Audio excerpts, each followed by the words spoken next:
תודה אפרים. בשנה האחרונה בסך הכל הוקדש הרבה מאוד קשב לפרטים של הסכם הגרעין, ובחודשים האחרונים לפרטי פרטיו, אבל אני חושב שרוב היושבים באולם הזה יודעים שהכתובה היא לא הכל, ואחרי נשף הכלולות מתחילים חיי הניסויים, לטוב ולרע. אז מי שחשב שהמשא ומתן עם האיראנים תם ביום חתימת ההסכמים, או שלא חי מספיק זמן במזרח התיכון, או שהוא בנוי על סיפוקים מהירים במקום על כל הטוב, בציפייה לכל הטוב שממתין לנו לאחר ההסכם הזה ובצילו. הדובר הבא, מייקל אייזנשטאט, הוא ראש תוכנית המחקר בנושא צבא וביטחון של מכון וושינגטון למדיניות המזרח הקרוב. הוא מתמחה בסוגיות המפרץ, שכתוב פה שהוא הפרסי, אני מציע לקרוא לו ערבי, זה טוב לישראל, ובנושא בעיות הביטחון בין ישראל למדינות ערב. מאחוריו שורה ארוכה של מחקרים בנושא האיראני, והאחרון שפורסם לפני שבוע הוא התרבות האסטרטגית של איראן. בזמן שנותר לנו נבקש ממייקל לנתח את הדינמיקה הצפויה בין ארצות הברית לאיראן בתקופה הנראית לעין. תודה. מייקל, בבקשה. Thank you, Asaf. And let me just start off by thanking Amos and Ephraim for the invitation to talk here today. I'd like to start my comments by building on something that Ephraim said during his presentation, that I agree that I don't see Iranian regional policies or policy towards their nuclear program changing, but I think looking ahead, the regional environment will change in ways, perhaps dramatically, that I think will affect its ability to implement its preferred courses of action. And let me, because time is short, I'm going to start off with my conclusions right up front, and if I run out of time further on, at least I've given you my bottom lines here. First of all, and they are three, the Syrian civil war, the rise of ISIS, the Yemeni civil war have all created unprecedented opportunities for Iran to expand its regional influence and to broaden the external base of support for its regional goals.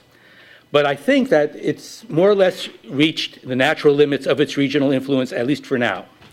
A lot will depend on the course of the ongoing civil war in Syria and on the stability of the remaining stable Arab states in the region, in particular Jordan and the Gulf Cooperation Council states. Although I would note that with regard to Bahrain, where there has already been instability since 2011, Iran has been very careful in how it treads.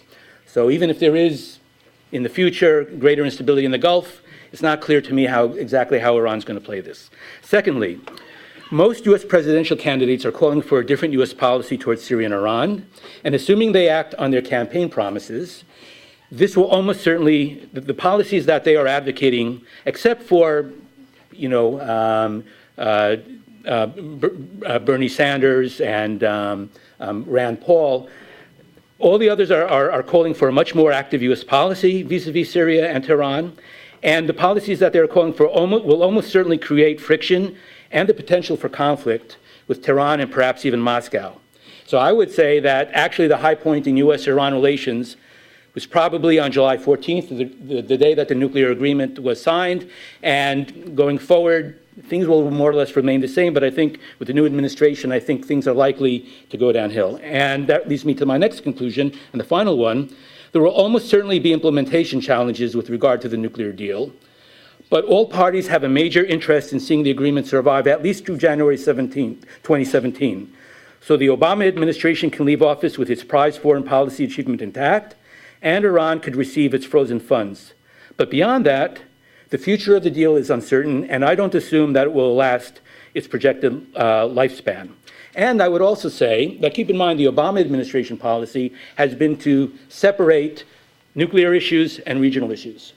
I'm not sure that a future U.S. administration will be inclined to do so or be willing to do so. And as a result, I see the possibility of Iran's regional policies affecting the nuclear deal as we go forward, or tensions with regard to the implementation of the nuclear deal affecting our regional stance towards the Iranians as well.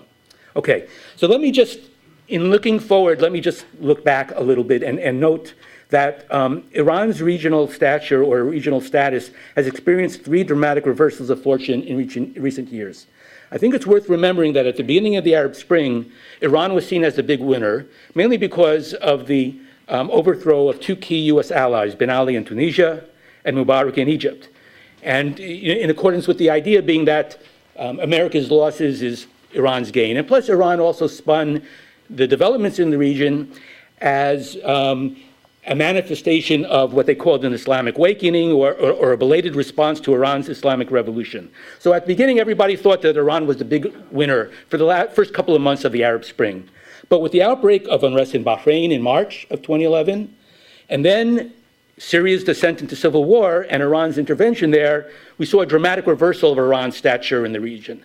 And Iran became isolated and vilified for its intervention in Arab affairs, and it looked like it was kind of suffered a major setback in terms of its regional status and influence, with the possibility that its major regional ally was potentially going to be overthrown.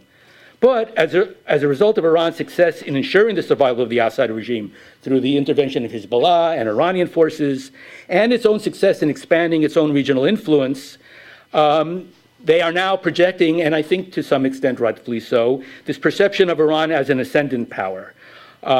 So this raises the question, how will the nuclear deal and the Russian intervention affect its stature? Will it help it consolidate its position as this kind of ascendant power, or are there kind of hidden traps in there for Iran? And I'll discuss that in a moment.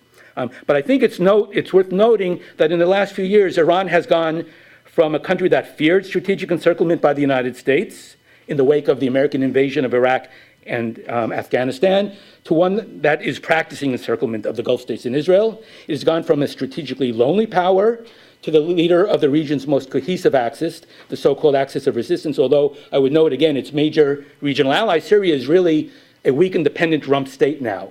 Whereas it was previously a capable partner, it is now a dependent country, which is acting as a drain on Iranian resources.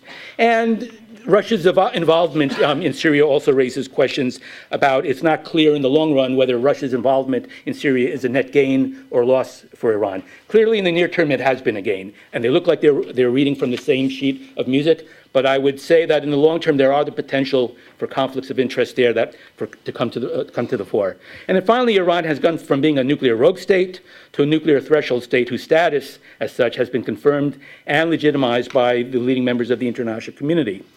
But these achievements have come at a price. Iran's intervention in Syria since 2011 has helped polarize the Middle East along sectarian lines and contributed to an unprecedented jihadist mobilization on behalf of Syria. So on the one hand, while Iran gained the support of a large part of the region's 20% population that is Shiite, they've mobilized against them the 75% or so of the population that is Sunni, and they've also brought together previously irreconcilable states, such as Turkey, Saudi Arabia, and Qatar, in a Sunni axis against it. And likewise, with regard to the Houthis, they've kind of overplayed as well, kind of spinning, their support for the Houthis, which then caused the Saudis to lead a coalition against the Houthis. And that's another case, I guess, where I think Iranian overreach has energized and transformed the GCC, and plus American inaction, because this is not something that we would have seen in the past. Okay, 5 minutes, okay. So anyhow, I will just make a few points here with regard to some observations related to the intervention, Iranian intervention in Syria. First of all, had Iran intervened more forcefully in Syria early on, might the Russian intervention have been unnecessary? Iran has intervened only as much as is necessary to keep the Assad regime barely above water.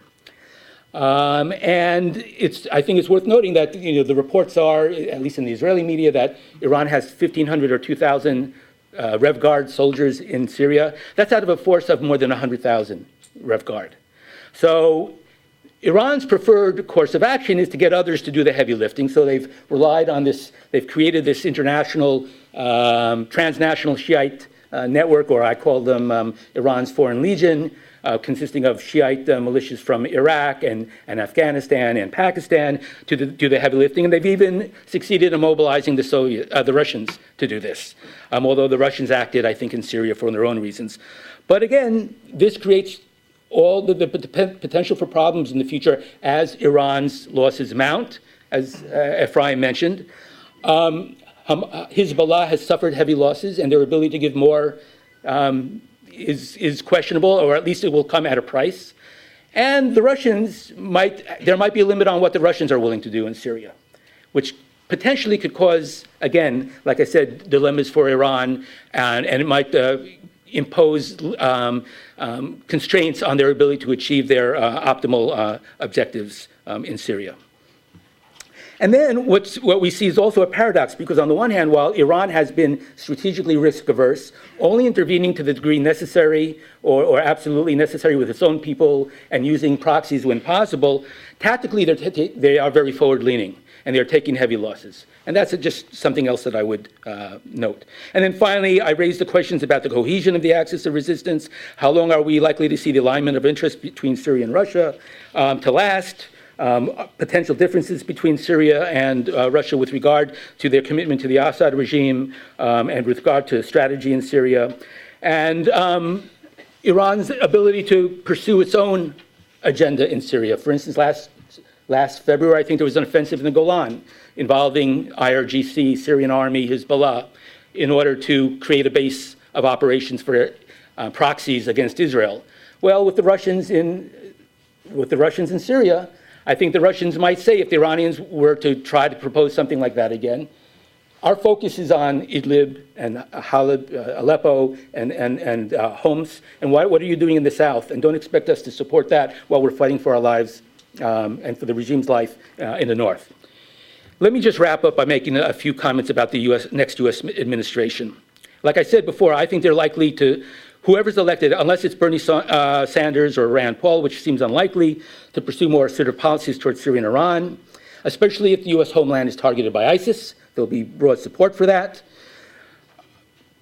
I will say, though, however, such efforts are likely to cross Iranian red lines with regard to U.S. Efforts to undermine either the Assad regime or the U.S. decision to send combat troops back to Iraq. And I don't rule out the possibility that Americans will then again be targeted by Iraqi special groups, and that raises the possibility of growing tensions in the U.S.-Iran relationship, and also questions with regard to implementation of the nuclear agreement, if there is a resumption of this proxy war against the United States.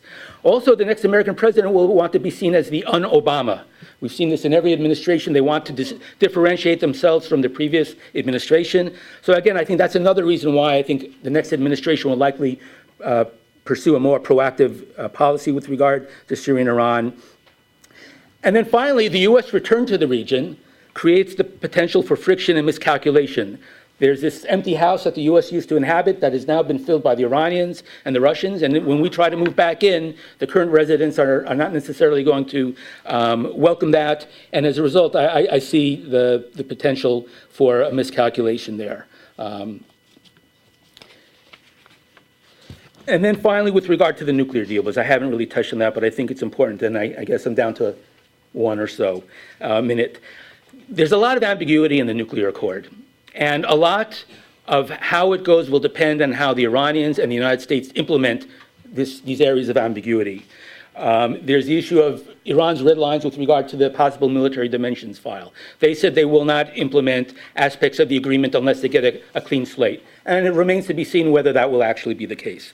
But there's also a lot of ambiguity with regard to the sanctions, and America has a lot of latitude with regard to implementing sanctions legislation that still remains on the books. And we had Adam Subin, who's a senior Treasury official at the Institute, speak a few weeks ago saying that America will continue to implement fully the sanctions with regard to human rights and terrorism against Iran, and that a lot of these are secondary sanctions, and this will probably deter a lot of foreign companies from going back into Iran and doing business. And if Iran in a couple of years looks and says, you know what, because of the remaining American sanctions, we didn't get out of this what we had hoped to get out of this, there is a potential for them to reconsider the nuclear deal. and perhaps even to blame the United States for this state of affairs. And if we don't handle this the right way, it's quite possible that this will also result in a lot of tensions between the United States and our European partners who are party to this nuclear agreement.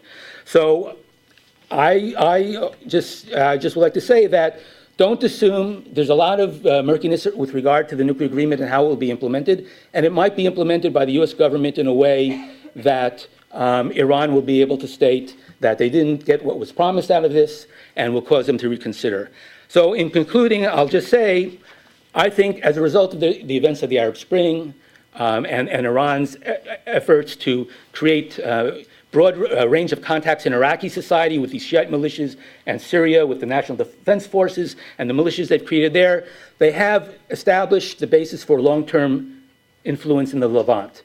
But their ability to exercise that influence could change dramatically as a result of the election of a new U.S. administration, and it'll be a much more complicated environment which will potentially complicate Iran's efforts to exercise influence, as well as the survivability of the nuclear agreement, and the relatively benign environment or permissive environment they've been operating in the last few years, which facilitated Iran's extension of Iran's influence, I don't think will exist after the next administration takes its place. And that I will conclude, and thank you very much.